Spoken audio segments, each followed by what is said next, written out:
오늘 모든 상황 속에서라는 찬양을 전하겠습니다.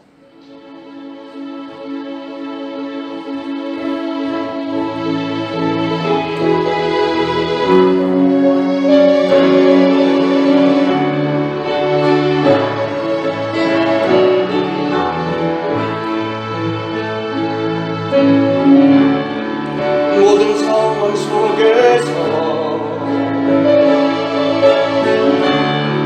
주를 찬양할지어다. 주는 나의 큰 상급, 큰 도움이시라. 주의 얼굴 구할 때 주의 영을 부르사 크신 사랑 안에서 주를 보게 하소서. 내 영혼이 확정되어 싸우니 믿음에 흔들어 주를 바라봅니다. 내 영혼이 확정되어 싸우니 믿음에 흔들어 주를 바라봅니다. 처음부터 다시 한번 합니다. 모든 상황 속에서 주를 찬양할지어다. 주는 너의 큰 상급, 큰 도움이시라. 주의 얼굴 구할 때 주의 영을 부르사 크신 사랑 안에서 주를 보게 하소서. 내 영혼이 확정되어 싸우니 믿음을 흔들어 주를 바라봅니다. 내 영혼이 확정되어 싸우니 믿음에 흔들어 주를 바라봅니다. 주를 바라볼 때 주의 나라 힘이 임했네. 그의 영원한 나라 보게 하소서.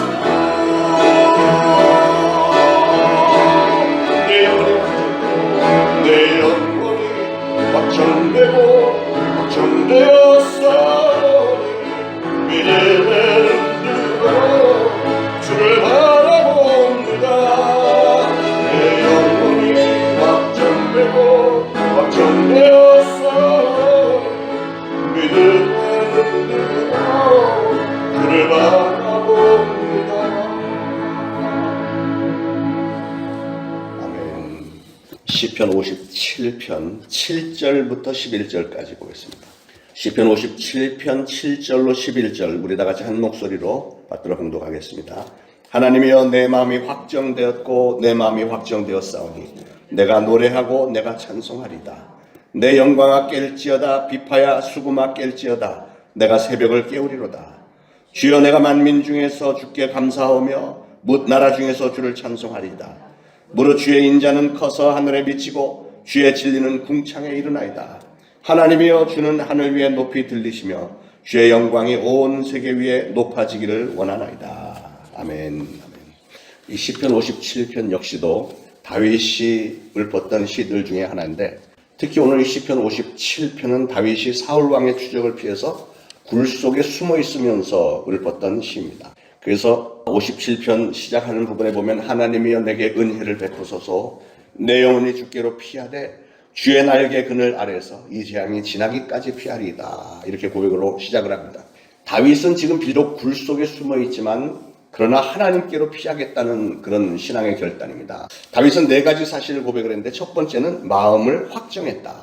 마음을 정했다는데 그냥 정한 것도 아니고 확정했다. 확실하게 정했다. 대부분의 사람들은 상점에 들어가서 물건을 살 때 상품을 잘 살펴보죠. 살펴보고 그리고 나서 값이 적절한지 값을 따져보고 그 다음에 마음을 정하고 값을 치르고 물건을 삽니다. 결혼도 마찬가지죠. 선을 보고 데이트하다가 어느 순간에 마음에 이렇게 확신이 이렇게 확 정해지면 결혼하자 하고 결혼을 하죠. 오늘 7절에서 다윗은 신앙의 고백을 합니다. 하나님을 향한 고백. 내 마음이 확정되었고 내 마음이 확정되었다. 2번이나 자신의 마음이 확정되었다는 것을 강조하는데 내 마음이 확정되었다는 뜻은 내 마음이 확고부동하다. 그런 뜻이죠. 하나님을 향한 믿음이 견고하다는 것이죠. 자기가 비록 지금 쫓기는 몸이지만 하나님을 향한 내 믿음이 확고하니 두려울 것이 없다. 여러분, 사람을 불안하게 만드는 여러 가지 원인들 가운데 한 가지는 나는 혼자다라는 생각이에요. 내가 혼자 있으면 어디 이렇게 조금 으시시한 데만 가도 그냥 소름이 끼치고 이렇게 좀 무서운 생각이 들죠. 저는 어린 시절에 잠깐이지만 공동묘지가 있는 마을에 살았던 적이 있습니다. 그래서 긴긴 겨울밤이 되면 옛날 어른들이 다 그렇듯이 화롯가에 둘러앉아서 이런저런 얘기를 하는데 빠지지 않는 얘기가 그 공동묘지 얘기를 하면서 공동묘지에서 있었던 일들, 귀신 이야기 뭐 이런 거를 종종 해요. 공동묘지 지나가다가 처녀 귀신을 보았다는 등 아니면 슬피 우는 여자 울음소리가 매일 밤이면 들려오는데 뭐 이런 얘기들. 앞동네 김씨네 개가 없어졌는데 며칠 후에 공동묘지 상여집 앞에서 죽어 있었다. 뭐 이런 소름이 싹끼치는 이런 얘기들을 노인들이 모여서 하는 얘기를 들으면서 자랐습니다. 그런데 어느 날 저녁에 어머니를 따라서 어딜 가야 되는데 그거 가려면 그 공동묘지를 지나가야 되는 거예요. 그 마을을 가기 위해서는 반드시 거길 지나가야 되는데 어린 제 마음에도 어머니와 함께 간다면 걱정이 없지. 이렇게 하고 그냥 잘 갔다 왔어요. 그런데 저희 어머니는 굉장히 겁이 많은 분인데 절대로 혼자 못 가시는데 그날 밤에 잘 갔다 왔어요. 왜 그랬을까요? 저는 어머니하고 같이 가니까 괜찮았고 어머니는 비록 어린 아들이지만 어렸을 때부터 괜찮았던 아들이에요. 그래서 어쨌든 이 어린 아들과 같이 간다는 것 자체가 든든했다는 거죠. 동행자가 있다는 것은 그래서 참 소중한 일입니다. 여러분, 고달픈 인생길을 혼자 걷는 사람은 정말 외롭고 쓸쓸합니다. 그런 사람은 조금만 어려움이 있어도 쉽게 넘어지고 혼자 된 사람은 한번 넘어지면 일어나기가 쉽지 않아요. 그러나 다윗처럼 하나님을 향해서 그 누구보다도 하나님을 향해서 확정된 마음으로 나는 하나님을 믿고 하나님이 나를 특별히 사랑하시고 이게 확정된 믿음이에요. 그런 마음으로 인생길을 걷는다면 그 어떠한 일에도 겁내거나 무슨 두려워할 필요가 없는 거예요. 오늘 여러분 말씀을 들으시면서 여러분 하나님을 향하신 여러분의 마음을 확정하시기를 축원합니다. 마음을 확정했다. 2번째는 7절 끝부분에 보니까 노래하고 찬송하겠다. 내가 노래하고 찬송하리이다. 그 뜻은 하나님께 찬송을 드리고 하나님께 영광을 바치겠다는 거죠. 우리가 잘 아는 대로 다윗은 정말로 열정적으로 하나님을 사랑했고 늘 하나님을 찬양하는 일에 많은 시간을 보냈던 열정의 사람이었습니다. 다윗의 그런 열정을 하나님은 참 좋아하셨어요. 요즘에도 젊은 사람들 음악하는 걸 보면 특별히 뭐 락 뮤직이나 무슨 힙합, 랩 뮤직이나 이런 거 하는 거 모습들을 보면 어떤 때는 이건 음악이 아니고 완전히 발악이다, 발악. 그래서 옛날 젊은 시절 같으면 그것도 막 좋았을지 모르겠는데 그 젊은 아이들이 막 락 뮤직은 처음부터 끝까지 괴성을 지르잖아요. 막 괴성 지르고 하는 걸 보면 그 옷차림도 그렇고 머리 모양을 생각하기조차도 싫고 뭐 이럴 때가 있는데 그들을 노래하는 걸 보면 막 뒹굴고 뛰고 소리 지르고 팔짝팔짝하고 막 몸도 비비고 하여간 인간의 육신으로 할 수 있는 제스처는 다 하는 것 같아요. 그 모습이나 그 소리나 정신을 차릴 수 없게 만드는데 그런데 한 가지 제 눈을 끄는 게 있어요. 그건 뭐냐면 그들이 처음부터 끝까지 아주 혼신을 다해서 한순간도 놓치지 않고 막 땀을 흘려가면서 그냥 집중해서 노래를 한다는 사실이에요. 숨도 찰 텐데도 숨 차가면서 뻘뻘 흘리면서 뒹굴어가면서 펄쩍펄쩍 뛰어가면서 막 노래를 하는데 그걸 볼 때 저는 뭐를 떠올리냐면 우리 교회에서 성도들이 찬양하는 모습을 좀 비교하지 않을 수가 없어요. 그러고 절실하게 느끼는 거는 우리 일반적인 교회에서 찬양하는 모습은 그들이 세상 음악에 열정을 가지고 하는 걸 비하면 잠꼬대 수준도 안 되는 거예요. 한마디로 찬송의 태도가 잘못됐다는 겁니다. 대부분 찬송하자 그러면 그냥 이만 뻥끗 하면서 마지못해 따라합니다. 젊은 애들은 락 뮤직 하면 벌떡 일어나고 춤추고 같이 춤추고 별짓 다 하는데 교회 와서 찬송하라면 입 딱 다물고 절대 입 안 벌리는 애들도 있어요. 그리고 찬송할 때 눈은 이렇게 보긴 보는데 이게 죽은 동태 있잖아요. 이렇게 멀고 왜 저런 걸 하고 있나 뭐 이런 표정. 아니 세상 음악을 하는 사람도 그렇게 열정적으로 땀을 쏟아가면서 집중적으로 하는데 살아계신 하나님을 찬양하는 태도가 그래서 되겠느냐 하는 생각이 들어요. 그리고 다윗은 8절에서 내 영광아 깰지어다 비파와 수금아 깰지어다 내가 새벽을 깨우리로다 이렇게 말했습니다. 이 말은 내가 가진 모든 재능과 동작을 총동원하고 내가 동원할 수 있는 모든 악기를 연주하면서 하나님을 찬양하겠다는 거예요. 옛날에 교회 어른들은 교회 안에서는 피아노와 올겐 외에 다른 그 어떤 악기도 안 된다 막 이랬습니다. 저희 아버님도 제가 어렸을 때 기타 칠 때 그래서 절대로 교회에서 기타 못 친다고 막 난리 치셨는데, 그러나 성경은 그렇게 얘기하지 않습니다. 역대상 23장 5절에 보면 다윗 왕 당시에 다윗이 만들었던 그 악기로 하나님을 찬양하는 사람이 몇 명이 기록되어 있냐면 4,000명이에요. 4,000명. 하나님을 악기로 찬양하는 사람들이 4,000명이나 됐고요. 역대하 29장 26절에 보면 레위 사람은 다윗의 악기를 잡고 제사장은 나팔을 들고 섰다. 나팔도 그 당시에 하나님을 찬양하는 데 썼고요. 더 기가 막힌 건 시편 150편에 보면 나팔과 비파와 수금과 소고와 재금으로, 재금 같은 거는 우리나라 말하면 꽹과랍니다. 꽹 하고 시끄러운 거, 이런 것까지도 다 동원을 해서 성소에서 하나님을 찬양하라고 그랬고, 예, 춤을 추어 찬양하라고 그랬어요. 하나님의 성소에서 찬양할 때 춤을 추어 찬양하라고 그랬어요.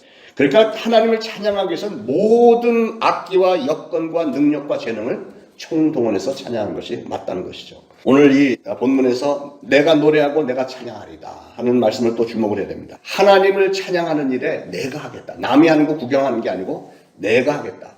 나는 입 다물고 가만히 앉아있으면서 남이 부르는 찬송을 듣고 그것으로 찬송을 대신한다. 그건 있을 수 없다는 거예요. 다윗은 자기가 하나님 옆에 찬양했어요. 어떤 분들은 새로운 가족들이 우리 교회를 오면은 그런 얘기를 가끔 해요. 저는 몇십 년 교회를 다녔는데 목사님이 성가대에서 같이 성가하는 건 처음 봤어요. 좋다는 건지 나쁘다는 신기하다는 거죠. 여러분, 찬양은 성가대가 하는 걸 구경하는 게 아니고 나도 하나님을 찬양하는 거예요. 다윗처럼 내가 노래하고 내가 찬양하리다. 찬양하는데 앞장서는 여러분이 되시길 축원합니다. 세 번째로 다윗의 고백은 하나님께 감사하겠다는 거예요. 9절에 다윗은 내가 주께 감사하오며 그랬습니다. 우리는 하나님께 감사하기 위해서 몇 가지 원리를 좀 기억해야 되는데, 첫째는 감사는 제사입니다. 제사. 감사가 없는 신앙은 신앙이 아니죠. 구약에 나타난 모든 제사에는 감사의 제물이 항상 반드시 있어야 됐습니다. 그들이 바치는 제물은 송아지, 염소, 양, 비둘기, 곡식가루, 기름 뭐 이렇게 제사의 성격에 따라서 바치는 제물도 달랐는데, 중요한 것은 하나님의 전에 나올 때 빈손으로는 올 수 없다는 거예요. 출애굽기 23장 15절에 보니까 빈손으로 내게 보이지 말라 그랬고, 34장 24절에 보면 빈손으로 내 얼굴을 보지 말라. 그러므로 감사로 드리는 제사에는 반드시 제물이 있어야 됩니다. 우리 교단에 미국 플로리다 마이애미에 임마누엘 선교교회가 있는데 거기 가끔 가서 예배를 드렸던 적이 있어요. 설교도 했고 했는데 거기는 신기한 게 새벽 예배도 그렇고 수요 예배, 금요 예배 올 때 여자 전도사가 요 입구에 딱 서 있어요. 이러고 서 있어요. 그럼 성도들이 들어오면 헌금 봉투를 여자 전도사에게 다 이렇게 싸주고 들어가는 거예요. 그러니까 새벽 기도 올 때도 헌금 내고, 왜 그 목사님이 늘 주장하는 거는 빈손으로 내 얼굴을 보지 말라 이랬기 때문에. 근데 그 교회가 교인이 그렇게 많지 않은데 한 150명 정도, 성인 150명 정도 되는데 선교를 어마어마하게 하고요. 그 교인들이 하나같이 다 부자예요. 가난했던 사람들인데 막 물질의 축복이 엄청나. 근데 이게 그 말씀이에요. 하나님 앞에 놓을 때 빈손으로 보이지 않고 말씀대로 살려고 하는 사람들을 하나님은 그렇게 축복하시는 거예요. 저는 그분처럼 대담하지 못해서 시간마다 헌금을 거두지는 못하지만 우리 기본적인 신앙의 자세는 하나님 앞에 나올 때마다 빈손으로 보이지 말라는 것이죠. 온전한 감사는 그래서 내 영과 몸과 물질을 하나님께 드리는 거죠. 감사해야 할 사람이 감사하는 것을 모르는 것은 배신이나 마찬가지입니다. 감사를 잊어버린다면 다시는 감사할 일이 생기겠어요? 하나님께서 은혜를 베풀어 주셨는데 감사하지 않는다. 그러면 하나님이 다시 그 사람에게 축복할 이유가 있겠습니까? 그리고 두 번째 감사는 의무입니다. 의무. 데살로니가후서 2장 13절에 보면 마땅히 하나님께 감사할 것은 믿음으로 구원을 얻게 하셨기 때문이다. 마땅하다는 것은 의무라는 거예요. 의무. 구원받고 예수 믿는 사람은 당연히 마땅히 하나님께 감사를 해야 됩니다. 그게 의무라는 것이고, 세 번째 하나님의 요구이기도 합니다. 데살로니가전서 5장 18절에 보니까 범사에 감사하라. 이는 그리스도 예수 안에서 너희를 향하신 하나님의 뜻이니라 그랬습니다. 예수님을 믿는다는 것은 예수님의 뜻대로 산다는 거예요. 감사가 하나님의 뜻이라면 우리는 감사를 해야만 진정한 그리스도인이 되는 겁니다. 참 신기한 것은 우리가 하나님 앞에 인색하면 하나님의 축복은 거기에 비례한다는 것이죠. 우리가 진정으로 감사를 많이 하면 감사할 수 있는 조건들이 더 많이 늘어난 줄로 믿으시기 바랍니다. 마지막으로 네 번째로 새벽을 깨우겠다 그랬어요. 8절 끝에 보니까 내가 새벽을 깨우리로다. 그 뜻은 뭐냐면 내가 새벽에 잠자지 않고 일찍 깨어서 하나님을 찬양하고 경배하겠다. 역대상 23장 30절에 보면 새벽과 저녁마다 하나님께 찬송을 드렸다 그랬고요. 느헤미야 8장 3절에 보면 유대인들이 새벽부터 광장에 모여 하나님의 말씀을 들었다. 그리고 시편 46편 5절에도 보면 새벽에 하나님이 도우시리로다. 저도 신앙생활을 오래 하고 목회를 해보니까 새벽은 정말로 좋은 시간이에요. 새벽은 하나님 앞에 나오기 가장 좋은 시간이고요. 하루를 시작하는데 하나님의 축복 가운데 시작할 수 있는 가장 좋은 시간입니다. 근데 요즘 사람들은 보면 밤에는 늦게까지 안 자고 새벽에도 자니까 새벽 기도 오는 거는 상상을 못하죠. 그런데 인체의 리듬은 우리 하나님이 우리 육신을 만드실 때 인체의 리듬은 한밤중에는 자야만 정상적으로 살 수 있도록 만들어 주셨어요. 특별히 밤 10시부터 12시까지에는 우리 몸에서 잠자고 있는, 누워서 잠자고 있을 때 어떤 효소가 나오는데 엔돌핀보다 한 100배나 더 좋은 효소가 나온다는 거예요. 그래서 여러분이 밤 10시부터 12시까지 사이에는 반드시 잠자리에 있어야 그 사람이 정상적인 건강한 삶을 사는 거예요. 근데 요즘 젊은 사람들 12시 전에 자는 사람이 별로 없잖아요. 오래 못 삽니다.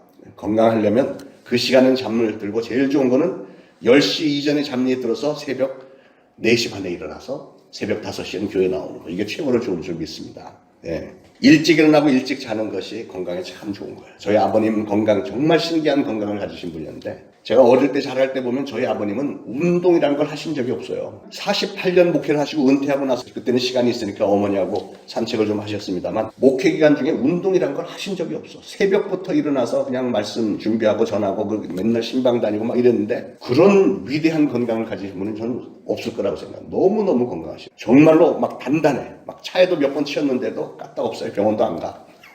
예. 근데 왜 그런 그 비결이 뭔가 보면 우리 아버님은 일찍 주무세요. 그냥 일찍 주무시고 새벽 2시에 일어나갖고 그때부터 새벽기도 말씀 준비하시고 새벽기도 나가시고 그러니까 삶이 그러니까 밤 10시부터 12시 사이에 무조건 잠자리에 있는 거예요. 교인들이 다 하니까 밤 10시 이후에는 절대로 전화 안 해요. 9시 이후에는 전화 안 해요. 그 대신 정말로 하루 종일 달려도 단단하신 그런 그 건강을 가지셨는데 그 비결은 바로 이거예요. 밤에는 자고 새벽에 일찍 일어나서 하나님 앞에 나와서 기도하고 말씀 전하고 또 말씀 묵상하고 막 이렇게 하고 하루 종일 하나님과 동행하니까 특별히 이렇게 새벽 예단 매일 쌓으시는 여러분들 새벽에 우리를 도우시는 여러분을 도우시는 하나님을 꼭 만나심으로 더욱더 건강한 중에 많은 축복의 열매들이 있기를 예수 그리스도로 축원합니다. 기도하겠습니다. 하나님 감사합니다. 오늘도 다윗의 신앙을 저희가 본받기를 원합니다. 특별히 다윗이 그렇게도 열정적으로 하나님을 찬양하고 늘 하나님을 생각하고 하나님께 영광 돌리기를 위해서 애썼던 것처럼 우리 사랑하는 성도들도 그런 신앙을 가지고 오늘도 새벽에 나와 하나님을 배웠고 말씀을 들었고 다시 그런 신앙의 결단을 합니다. 저희들의 신앙의 목적이 하나님에게 잘 보이기 위함이라고 믿습니다. 하나님에게 잘 보이기만 하면 모든 것이 만사형통인 줄로 믿습니다. 성령님 이 말씀에 기름 부음 있게 하시고 평생 기억나게 하시고 내가 다른 거는 못해도 항상 하나님을 찬양하고 하나님을 생각하며 하나님께 영광 돌리는 일을 하겠노라. 특별히 오늘 주시는 말씀 새벽에 하나님이 나를 도우신다. 새벽마다 다윗이 하나님께 온 백성들과 더불어 하나님의 전에 나와서 찬송을 했고 말씀을 들었던 그 장면들을 떠올리면서 저희들도 평생에 그렇게 살기를 원합니다. 성령님 도우시고 저희를 선한 길로 늘 인도하시고 하나님을 사랑하는 자 곧 그 뜻대로 부르심을 입은 자들에게 모든 일에 합력하여 손을 이루신다 하신 그 말씀이 이 자리에 나온 우리 사랑하는 모든 성도들